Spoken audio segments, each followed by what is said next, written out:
आज आपण दीपामावस्याबद्दल जाणून घेणार आहोत। दीपामावस्येचे महत्त्व, त्याचबरोबर दीपपूजन कसे करावे, दीपामावस्येची पौराणिक कथा, हे सर्व काही आज आपण एकाच व्हिडिओमध्ये जाणून घेणार आहोत।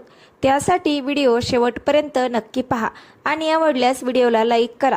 आणि तुम्ही जर आपल्या चॅनलवर नवीन असाल तर असेच नवनवीन व्हिडिओज पाहण्यासाठी आपल्या चॅनलला सबस्क्राईब करायला विसरू नका।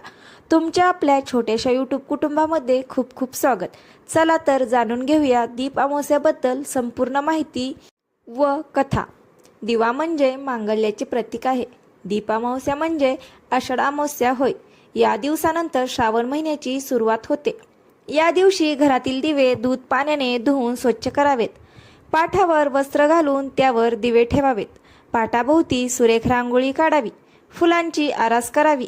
सर्व दिवे प्रज्वलित करावेत। हळदी कुंकू फुले अक्षता वाहून मनोभावे पूजा करावी।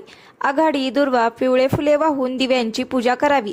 कणकीचे उकडीचे गोड दिवे बनवून नैवेद्य दाखवावा आणि या मंत्राने दिव्याची प्रार्थना करावी।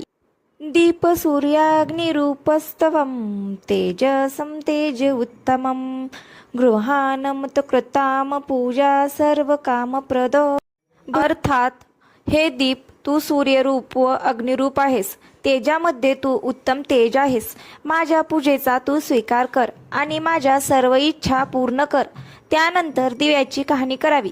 घरातील इडापिडा टळून अज्ञान रोगराई दूर करून ज्ञानाचा प्रकाश पसरवण्यासाठी दीप प्रज्वलित करून त्याची पूजा करावी, हेच आपली संस्कृती सांगते। आता आपण दीप अमावस्येची पौराणिक कथा पाहणार आहोत।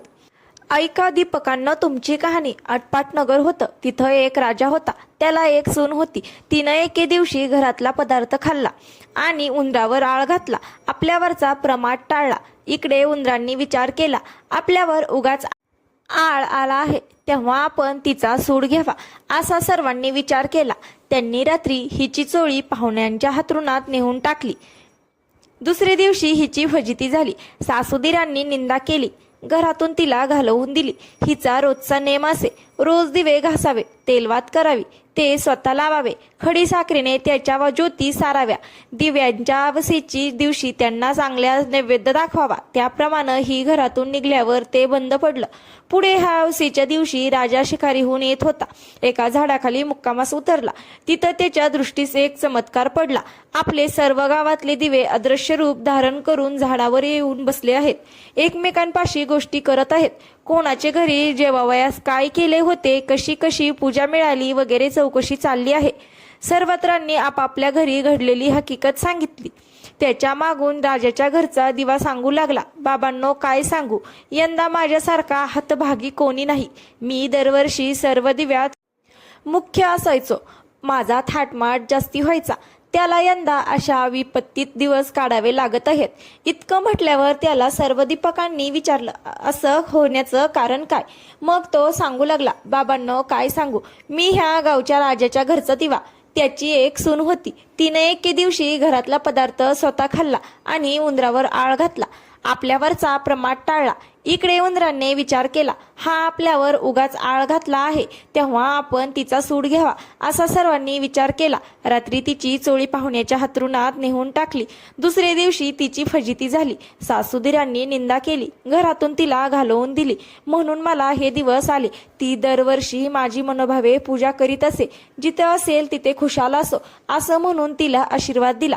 घडलेला प्रकार राजाने श्रवण केला। आपले सुनेचा अपराध नाही अशी त्याची खात्री झाली। घरी आला। कोणी प्रत्यक्ष पाहिले आहे का काही म्हणून चौकशी केली। तिला मेना पाठवून घरी आणली। झाल्या गोष्टीची क्षमा मागितली। साऱ्या घरात मुखत्यारी दिली। ती सुखानं रामराज्य करू लागली। तर जसा तिला दीपक पावला आणि तिच्यावरचा आळ टळला, तसा तुमचा आमचा टळो, ही 7 उत्तराची कहाणी 5 उत्तरी सपूळ संपूर्ण। अशा प्रकारे दीपामावस्याबद्दल संपूर्ण माहिती व कथा जाणून घेतली आहे। ही कथा संपूर्ण कुटुंबाबरोबर मनोभावे ऐका। तुमच्या आयुष्यातील अडचणी दूर व्हायला नक्की मदत होईल। तुम्हाला ही माहिती कशी वाटली कमेंट करून नक्की सांगा। व्हिडिओ पूर्ण पाहिल्याबद्दल खूप खूप आभार। भेटूयात अशाच माहितीपूर्ण व्हिडिओ सोबत। तोपर्यंत धन्यवाद।